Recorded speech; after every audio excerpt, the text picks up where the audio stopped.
Good afternoon, everybody. Welcome to Lecture 7 for NSCI 306. This is Dr. Acker, and I'm broadcasting today from my home office, aka the Nerd Cave.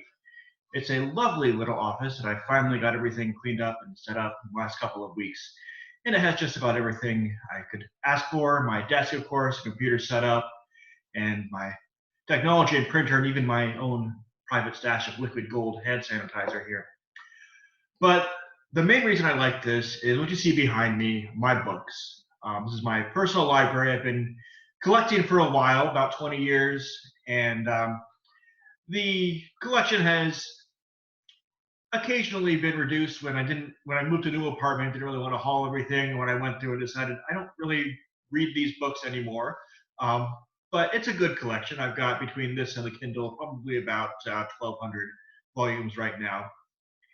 And I bring that up partly because our topic for today looks at revising, editing, and proofreading. Is a topic near and dear to my heart. As you know, I'm a professional editor in addition to my teaching job. And so I surround myself with books and articles all day. And having these books here reminds me, among other things, that each one of them goes through a long process that none of the authors just sat down, banged out the manuscript in one take, printed it, and sent it off to Amazon. At least not if they wanted to sell any books. And the same thing applies to your work. Whether you're writing a 5-page paper or a full-length dissertation, revision, editing, and proofreading needs to be a part of your writing process. And there are tools to help you do that, and there are certainly techniques and practices. I'm going to go over a lot of those today.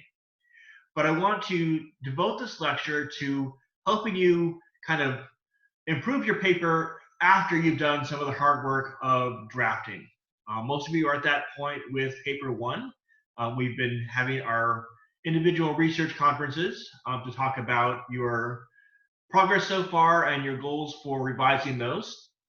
And so some of the stuff I'll be talking about today we've covered on an individual basis, but I think it's helpful to bring that around and sort of set out some frameworks and some ideas for going through those processes. So I'm going to switch over to our lecture notes.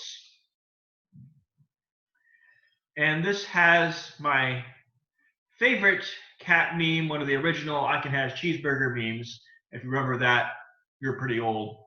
If you don't like my changes, I can always edit your face. And I had a cat who got expressions just like that, especially when I would try to get him to read my dissertation. So in part one, this first video, we're going to look at a couple of techniques useful for revising your work.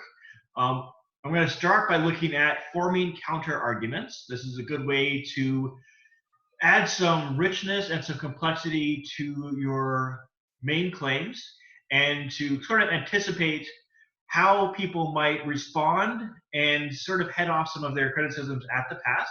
Specifically, we'll be looking then at this idea of using a naysayer. This is one of the chapters I find very useful in Naysayer, and it plays right into this framework of writing in conversation. So I'm going to start there and then talk a little bit in the rest of that hour on how to revise your draft, sort of how to approach it, and just some things to keep in mind. Now, obviously, revising a draft as well as editing and proofreading it, it's on an individual basis. So it's going to depend on what assignments you have and what your specific draft needs. And that's one reason why I did the individual conferences with you guys, because I can tell you, here are some things that I see often in student writing, or here's something that previous students have maybe struggled a little bit on the first draft. But ultimately, part of your responsibility as a writer is to see what work does your particular paper need, based partly on the feedback you've gotten, but also kind of your plans for that project. So we'll go over those in the first hour. In the second hour, come back and look more specifically at the editing and proofreading side of things. I'm going to go over some key elements and share a little bit about my professional experience as an editor. as well as some proofreading techniques and some common errors. Those will be more kind of the grammar and mechanics end of things that I see on a lot of student papers. I've also been addressing these to some extent in your rough drafts, but we just don't have a lot of time to go over every nuance of English grammar. So I hope that will fill in some gaps there. And we'll finish up by looking at a case study. Want to show you, kind of walk you through the process of how I edit a cover letter, which is one of my favorite genres to work in, and also one of the more complicated editing tasks that I do. So let's get started by looking at forming counter arguments. We have, of course, our American chopper mean, because this is pretty much how counter arguments work. Hopefully there's a little less chair throwing when you are engaging with your potential naysayers, but it is a challenging process often, because you have to step back from your own work and figure out how could someone object to this.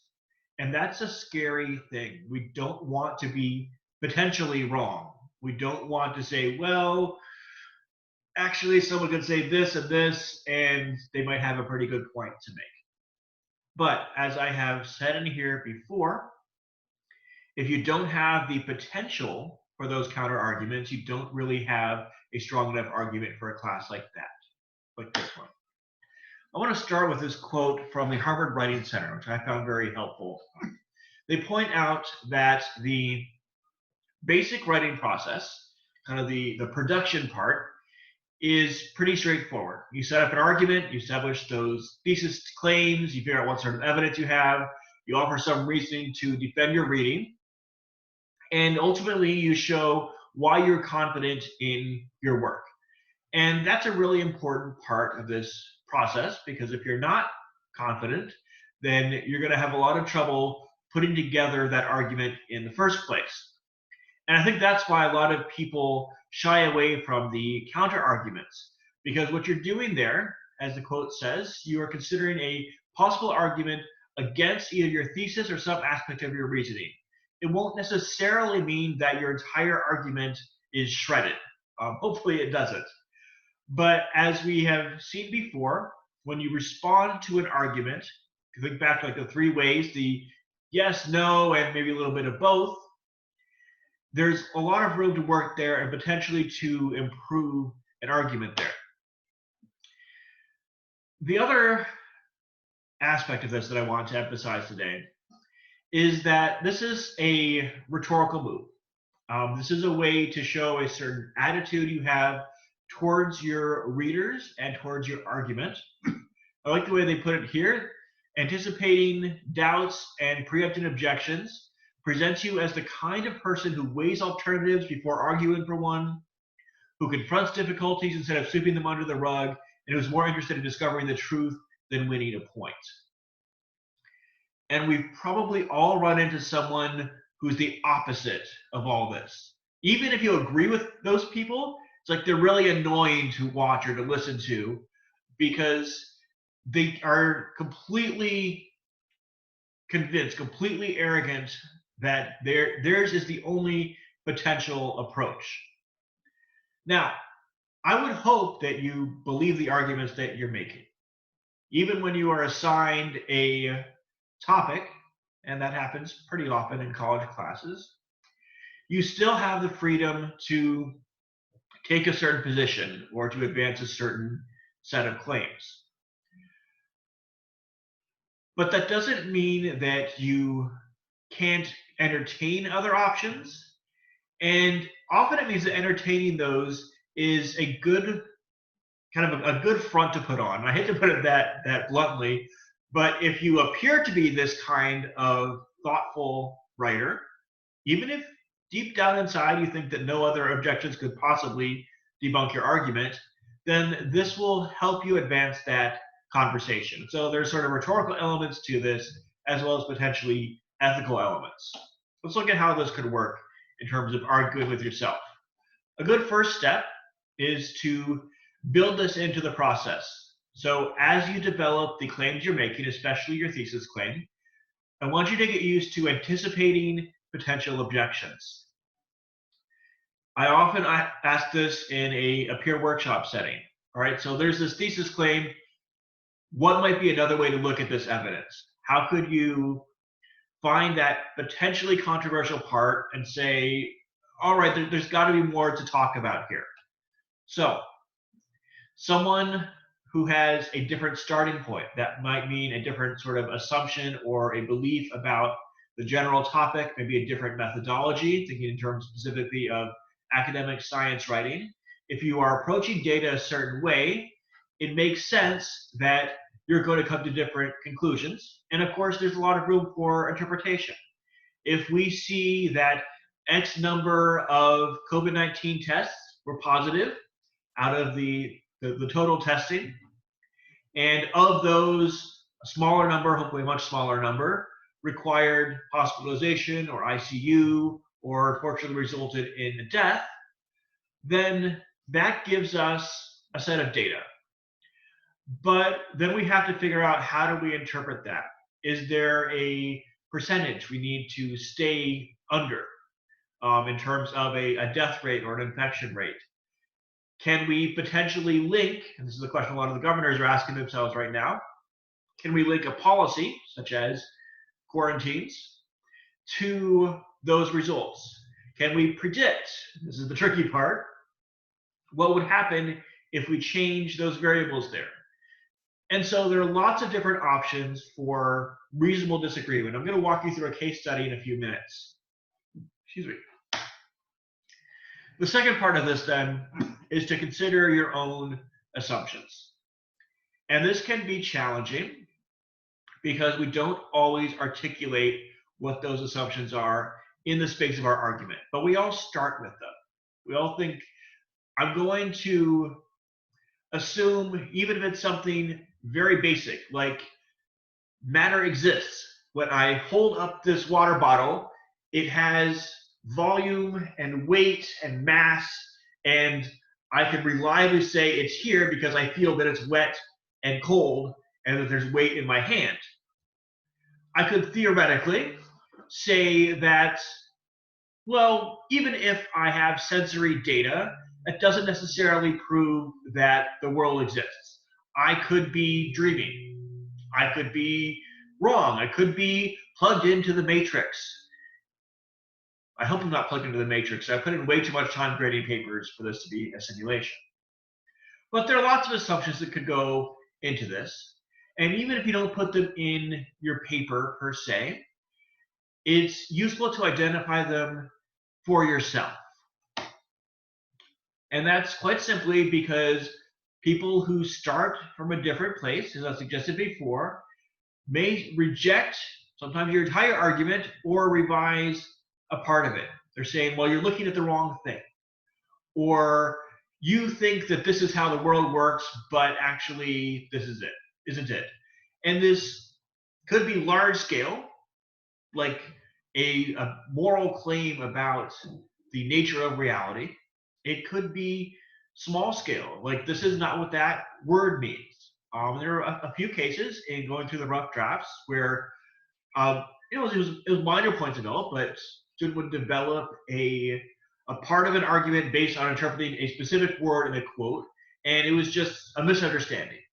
And so what I did in my feedback was say, I see where you're going with this, but actually this is what this word means here, or this is what they're using these numbers to mean in that part. And so that is a counter argument to that hopefully would prompt some revision. We'll get to that a little bit later. Lastly, as you argue with yourself, you should understand what those assumptions are, what those beliefs are, well enough to recognize how people are likely to disagree with you. And this can be, honestly, a challenging part of it, because a lot of the stuff that we assume about reality, we don't even recognize it as kind of a separate belief. It's just, oh, of course things are that way. And often you don't actually run into that until you have something completely different. And that might be entering a different culture. It might be interacting with someone from a different religion, from a different background, a different race or ethnicity, perhaps. And that is going to affect potentially what you believe, but also kind of how you understand how that process works. If you've done any sort of international travel, you've probably seen this firsthand. I have had the chance to travel to Korea a couple times now to see my wife's family, and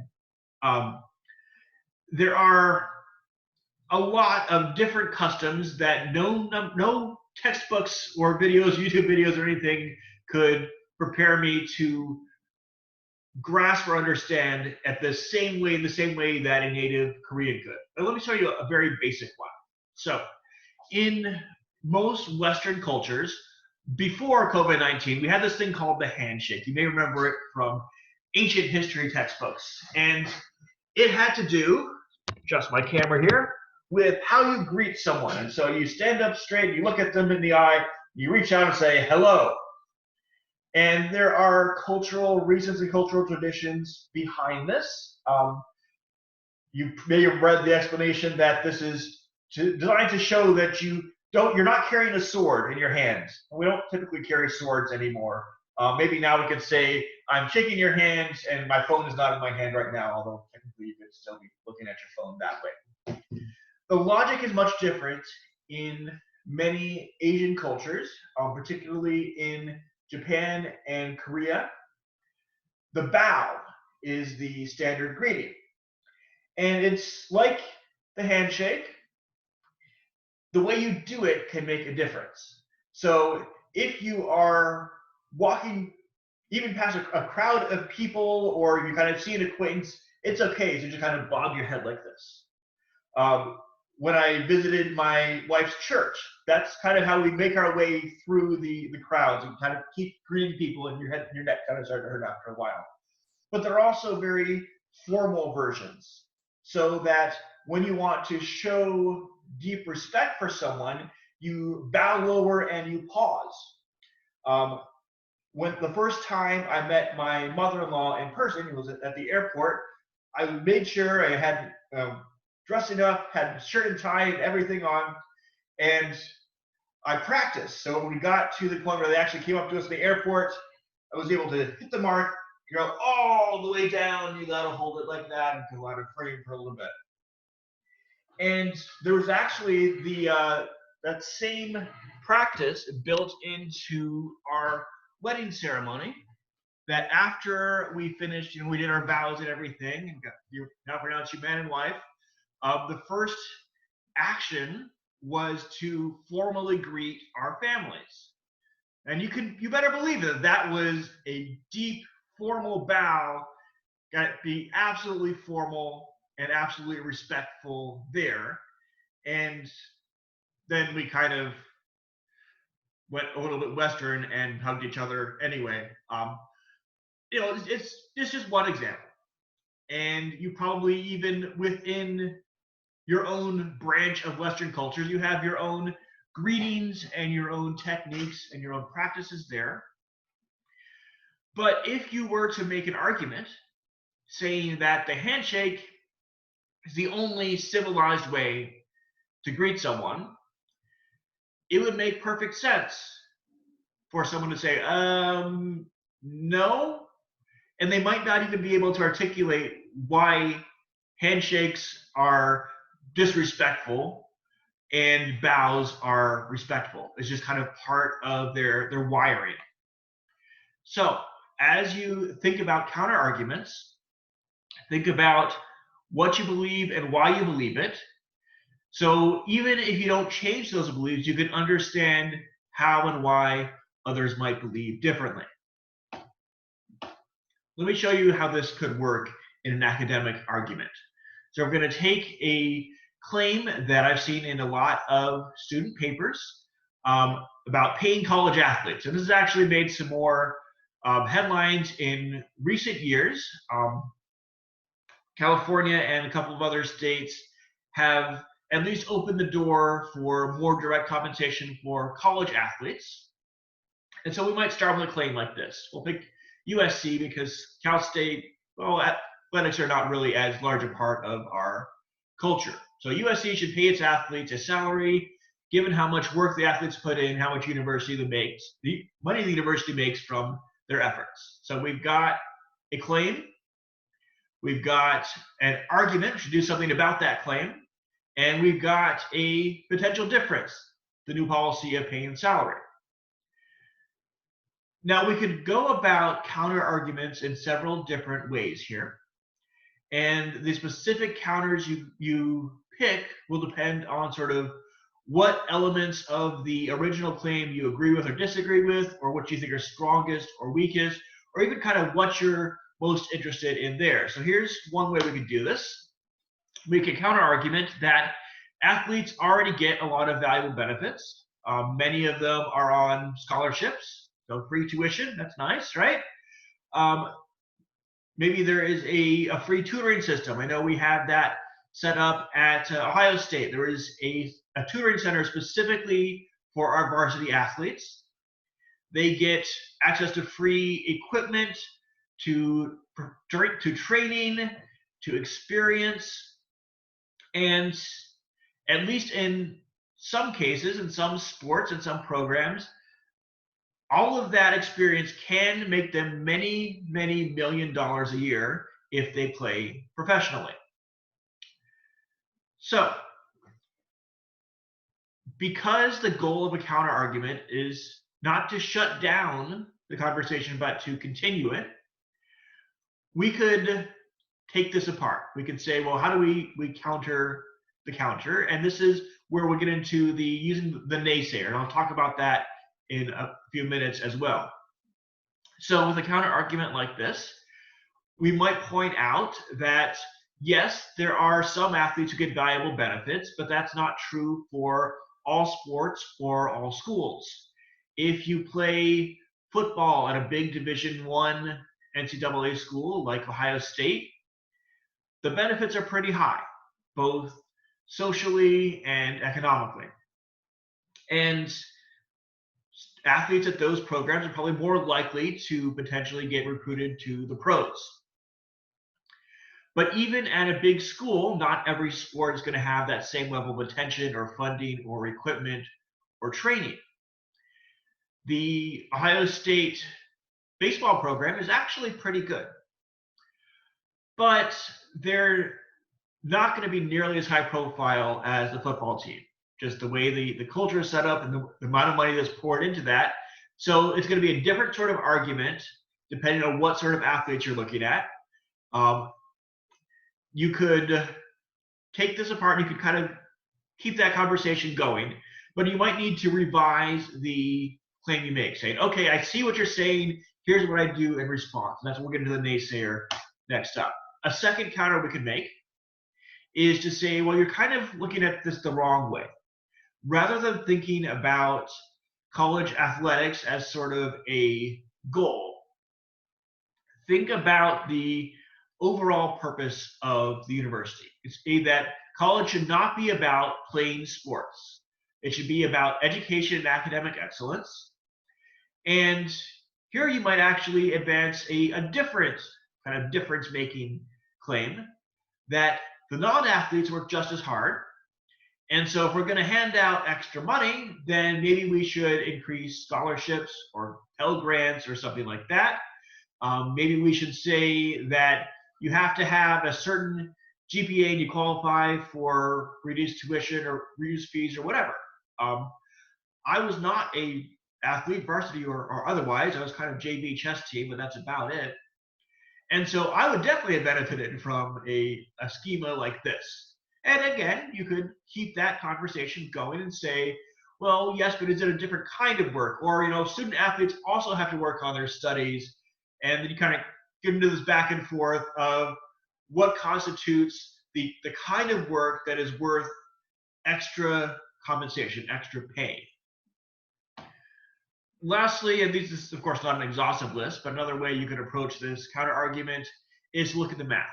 So one of the claims in the original is the university makes a certain amount of money, and so they should compensate their workers kind of in this schema. Well, you could look at those numbers. So I don't know the actual numbers, but we could say USC earns this much from all its athletic programs. And if we total up merchandising and ticket sales and potentially parts of the endowment, like who who is convinced to donate to the university so they can support a sports team. How does that compare to their overall income? Because there are other sources, right? Everybody pays tuition. There are student fees. There are other donations. You could also compare that to the cost of operating the athletics programs. And again, this is where some of the questions about trade-offs and balance comes in. Because if you say, well, we're making all this money from the football program, and so we should pay the football players, I don't know, an extra $1,500 a month for the time that they put in. Well, that would be one option, but you could also say, well, we could also take that $1,500 a month, multiplied by however many players there are, and say, we need to support our softball team or our volleyball team, or I don't know, our bowling team. I don't know if USC has varsity bowling, but anything's possible. It's a big school. And that is one way that they could support those programs and also offset some of those operating costs.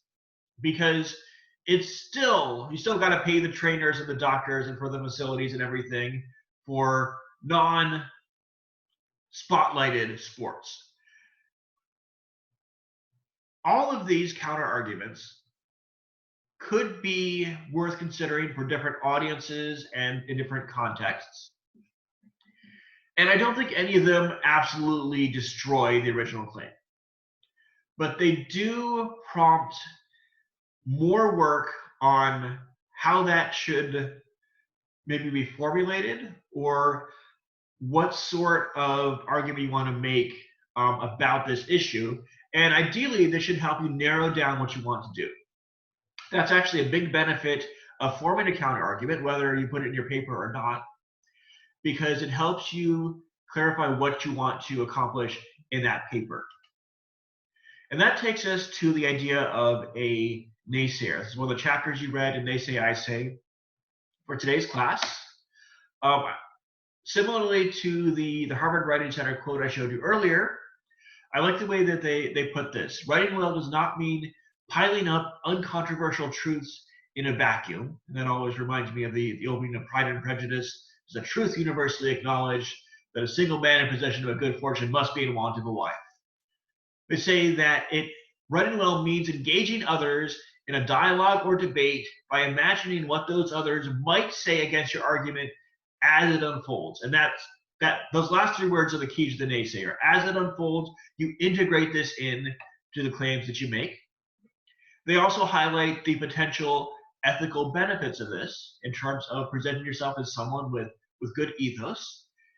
Because if you engage directly with those counter arguments, first of all, you improve your argument by kind of answering some objections, but it also shows that you're a certain kind of rhetor, a certain kind of arguer. As they put it, a generous, broad-minded person who is confident to open himself or herself to debate. So there are a lot of benefits here, not least of which is it generates more material for your paper. As you know, the rough draft of paper one had to be 800 words, and the final draft between 1250 and 1500. And so naturally, there are a lot of the rough drafts that were around the 800, 900 word mark. And so part of the things that we talked about in our conferences and that I highlighted in my written feedback was, here's some ways you could expand this. Here's what you could extend about this analysis or dig deeper into this. And this is a good way to do that. So you might say, all right, I've been interpreting this rhetorical technique in this way, but what if somebody came up with a different set of assumptions? Or what if they interpreted this data differently? Bringing in the naysayer and saying, I see what you're doing. Here's what I think you might be skeptical about. And here's how I would respond to that. I'll show you some templates in a minute. That helps you solidify what you're doing, but it also generates new sentences, maybe even entirely new paragraphs. So let me look at some templates for doing this, and you can also find these in your textbook.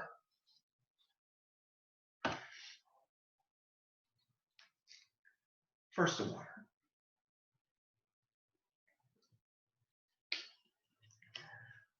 all right. probably the #1 objection to any policy debate is the cost. But I want you to notice not just that particular counter, but the structure of how this is set up.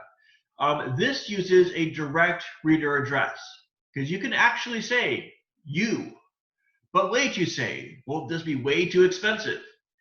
And again, you can fill in, you can change this part here and say, well, won't we get more infections with this, or won't this reduce overall health, or won't this damage student success, whatever the outcome variable that you're interested in. And you can recognize, as you're putting together your argument, that someone's going to say, I like this, but it's not practical for some reason. Talk to them directly. Similarly, you can use kind of the psychic naysayer move. So I know what you're thinking. Why do we have a whole lecture on, no, wait, you're not thinking that. How are we possibly going to accomplish this?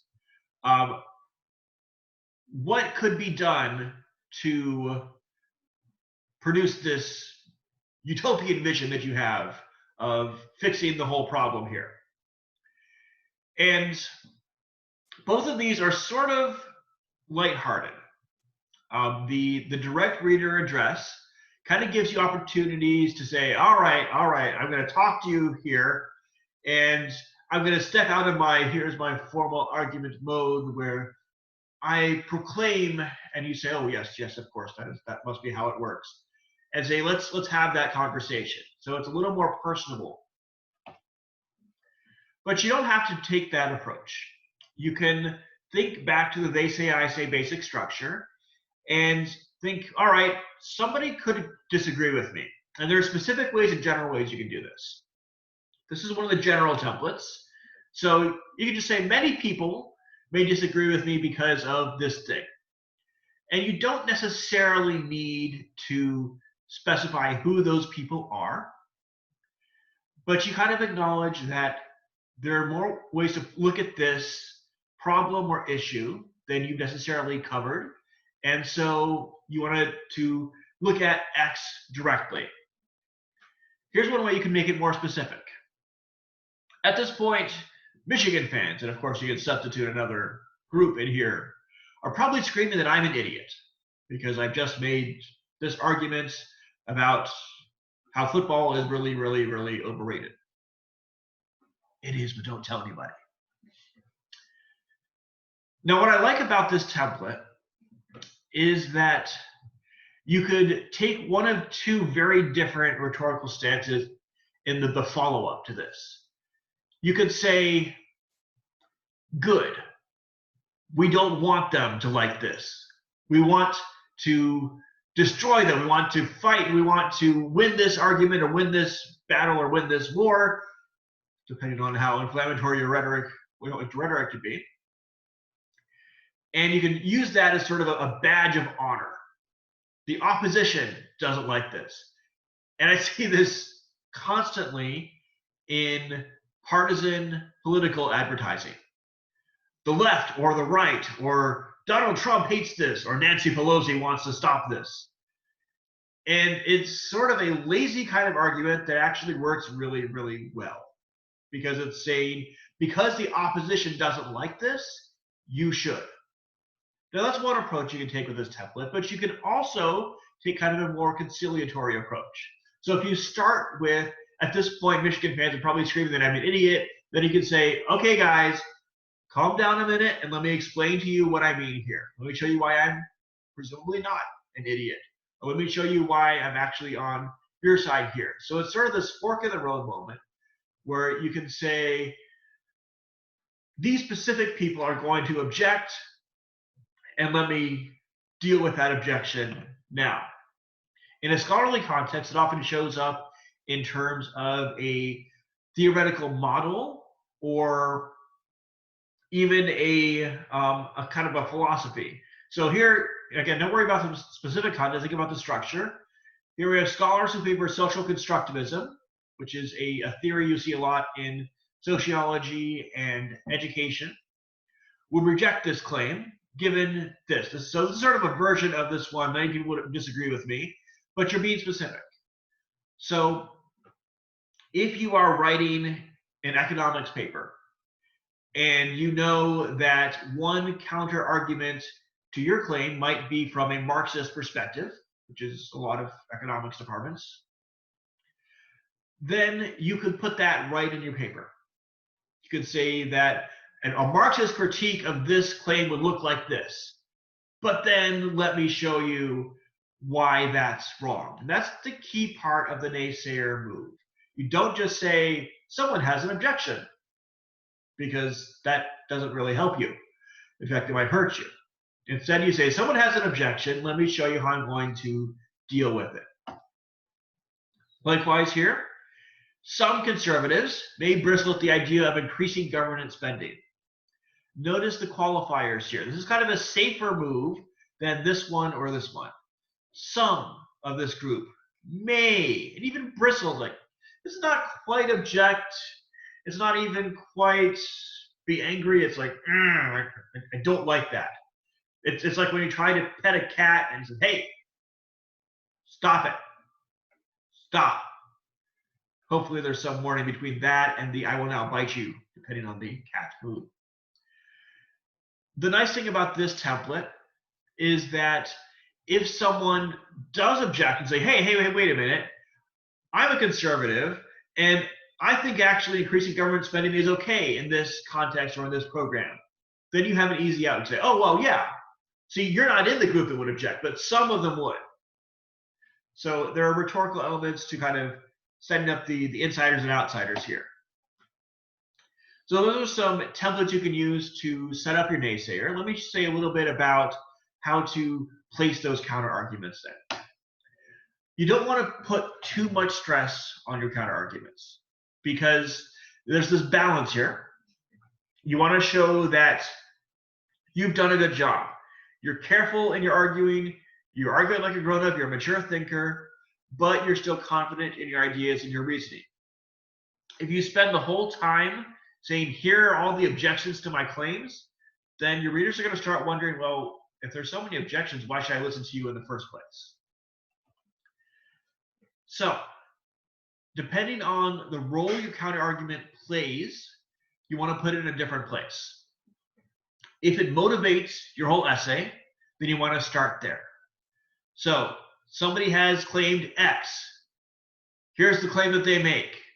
And before you even get to your main argument, then you want to say, here's the ground I'm starting. This is what they say. Now, how might I say? We're going to look in the next couple of classes at objections to an essay, a pure critique of the sort. So we'll read Stanley Milgram's original essay. Diana Baumrind wrote a critique of that, and then Milgram responded to her critique. So we're kind of going to read the back and forth and back. And one of the moves we'll see there is Baumrind is going to summarize what Milgram claimed and then show why she rejects that. And Milgram's going to do the same thing. He's going to say, well, Baumrind says this about my original paper. Let me tell you why I reject her critique. Another way to approach this is to make your claim, but then develop the counter-argument shortly after that. And you see this a lot in a literature review, in scholarly work. So you have, here's what I think is going to happen with this data, here's what I predict. But then you want to say, well, how does this differ from what other people have done? And so you could set it up to say that I want to interpret this novel in this particular way. Here's a kind of an overview of why I'm doing that. And let me show you what has been done and kind of why I am arguing against that model. This is especially helpful if you are rejecting kind of an established model or a long-standing model and saying, well, what if we look at this in a different way? You can also have smaller counter-arguments. So maybe you're making one claim as part of kind of an analysis of a larger passage, or analyzing other sets of data. And you say, well, okay, so this is how I'm interpreting this. Now, I realize that someone else might say that this is a better way, but here's how this works here instead. Again, reiterate, introduce the objection, set up your claim, and reiterate why your way is better. In some cases, this works better for longer essays. After you've set up the whole argument, you might have kind of kept a running tab on, all right, people are going to have a lot of potential objections here. There are a lot of counter arguments. So you can put those at the end and say, all right, I realize there are some potential issues here, but hear me out. It helps maybe to think about this as sort of a speech or an oral presentation. If you're trying to convince someone in person, and as you go on, you start saying, they start with kind of the, I'm not so sure about that, and eventually get to the, no, nope. And hopefully they won't get to the, I will now kill you, but they may. If you see that going on, you're probably going to want to actually stop and say, all right, I get it. You're upset, or you don't like this, or you think it's too expensive, but let me show you why. Let me tell you why you should do this. So I recommend, especially thinking about the naysayer, if you need space to fill in paper one, thinking about how you can anticipate counter arguments, because that's going to help you improve the work that you do, as well as potentially expand your paper. That's also part of revision. I'm going to touch on kind of the broad parts of that in this video, and then go on to editing and proofreading in the next one. But I like this quote from Dennis Jertz. He's an English professor at, I think, Seton Hill. He points out that if your second draft is a cleaner, less shoddy version of the same thing, it's not a revision. And his point there is that revising is not about just cleanup. That's more editing and proofreading, which we'll get to next. Revising is about re-seeing, the revision of your work. So this addresses the paper as a whole.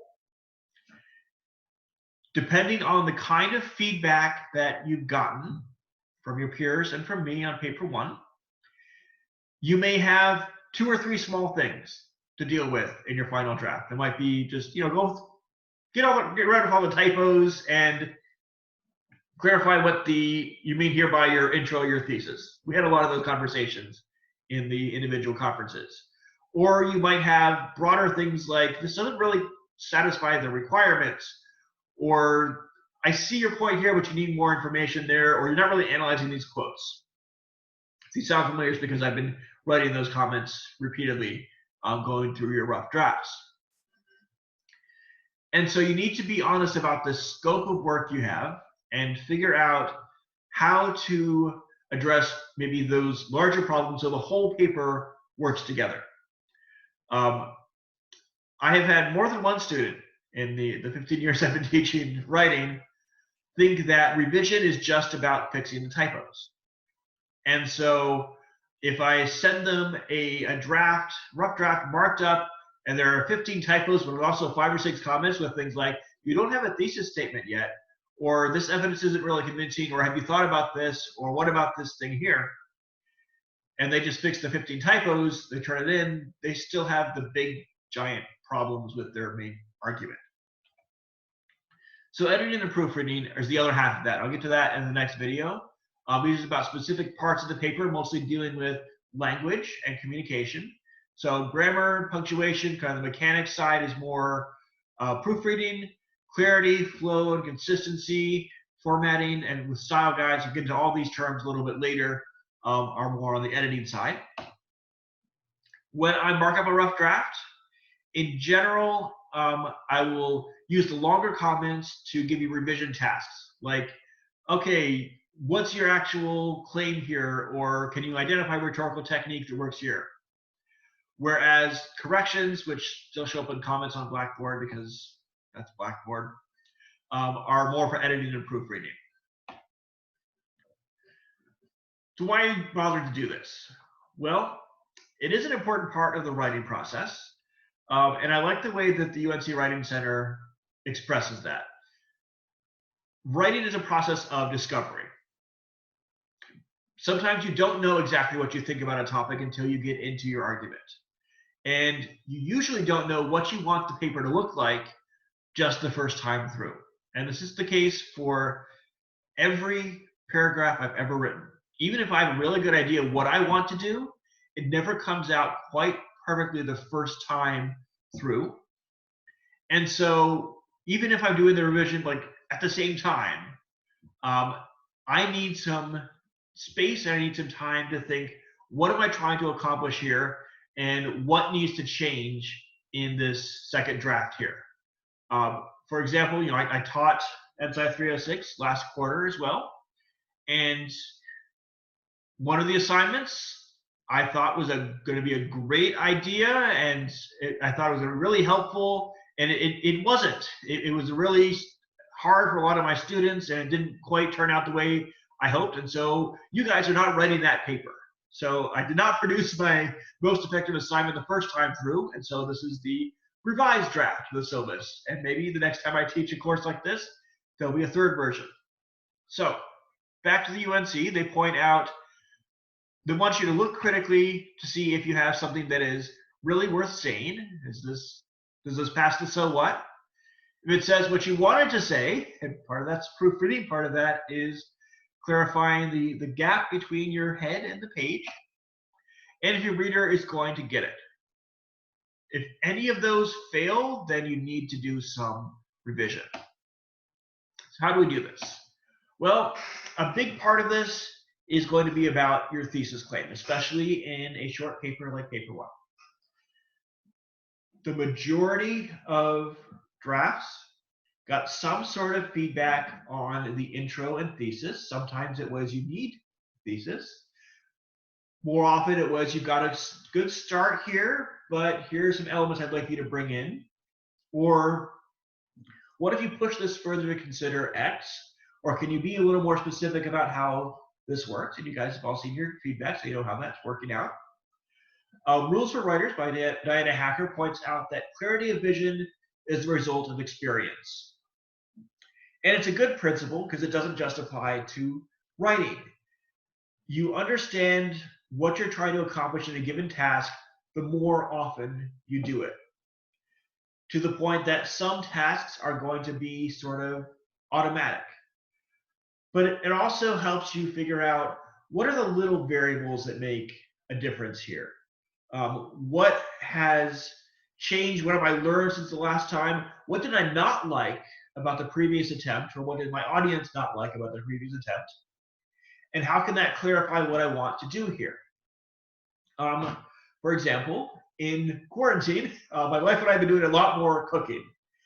And we bought an air fryer when we first got married. And my wife loves the air fryer. She has been experimenting with all these different dishes, and her favorites so far are steak and potatoes, which suits me just fine because I love steak and potatoes. I grew up in the Midwest. But she has found that different variables make important changes. And it could be stuff like, what sort of a cut of meat do we use? Do we buy it at Aldi? Do we buy it at Costco? How much are we spending there? It could be, what sort of a marinade do we use? What sort of spice mix? How long do we cook it there? What portions do we use? What do we serve it with? Do we add this here or this later? And how do we mix these together? And it's a very tasty experimental process, but it's an experimental process. It's figuring out what is going to be the best approach in this round of experience. What can be revised about the process or the recipe as you go. And now I'm getting hungry for steak, so I got to get through the rest of this lecture so I can go eat some more steak. As you know, you get a lot of feedback in this class, and that is not designed to help you fix every single thing about your paper. It's not designed to rewrite the paper the way I would write it, because I already know what I would write. If I wanted to do that, I'd just give myself an A, and none of the rest of you would get any credit. But it's designed to get you thinking about other ways to approach your topic or ways that you could communicate your ideas better.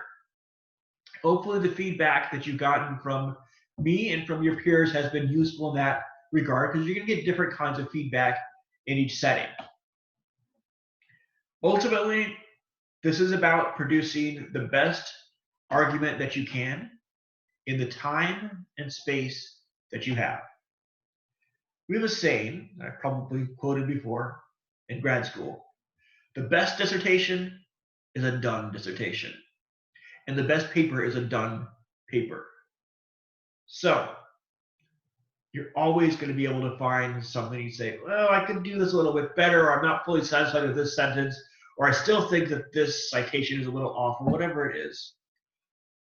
But I would much rather you produce a solid, interesting paper than you actually turn in, than try to keep revising to find that perfect paper, because it's not out there.